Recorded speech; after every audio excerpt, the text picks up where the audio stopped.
Hello बच्चों, चलिए प्रश्न को पढ़ते हैं और समझते हैं। x की घातांक 10 का द्वितीय अवकलज ज्ञात कीजिए।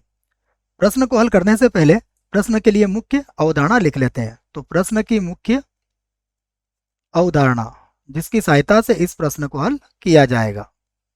मुख्य अवधारणा में हम अवकलन का एक सूत्र लिखेंगे जिसकी सहायता से इसे हम हल करेंगे। तो d बटा डी एक्स की घातांक n, इसका अवकलन होता है n x की घातांक n माइनस 1। और उसके बाद हम इस बात को समझें कि द्वितीय अवकलज का अर्थ हुआ कि हमें दो बार इसका अवकलन करना है x की घातांक 10 का।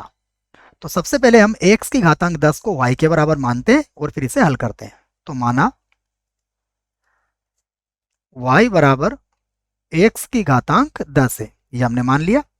अब हम इसका x के सापेक्ष अवकलन करेंगे। तो यहां लिख देते हैं हम x के सापेक्ष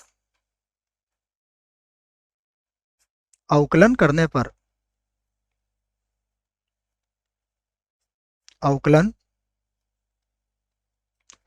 पर ये लिख दिया है हमने।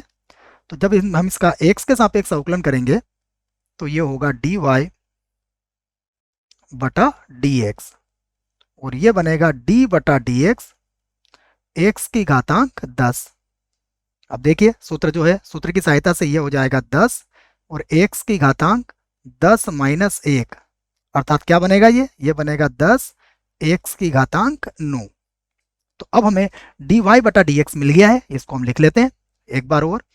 dy बटा dx यह हमारा किसके बराबर आया, 10 x की घातांक 9 के।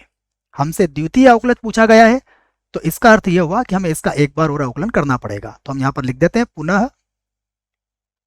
पुनः x के सापेक्ष अवकलन करने पर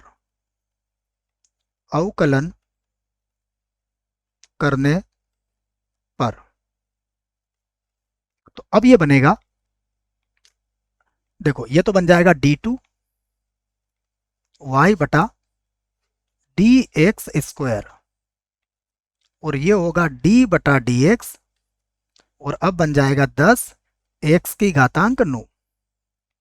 तो जो सूत्र हमने ऊपर लगाया था उसी की सहायता से देखो 9 तो आगे आ जाएगा, तो ये हो जाएगा 90 और 9 में से 1 घटा देंगे तो x की घातांक आ जाएगा 8 और यही हमारे प्रश्न का उत्तर होगा। आशा करता हूं आपको इस प्रश्न का उत्तर समझ में आया होगा। धन्यवाद।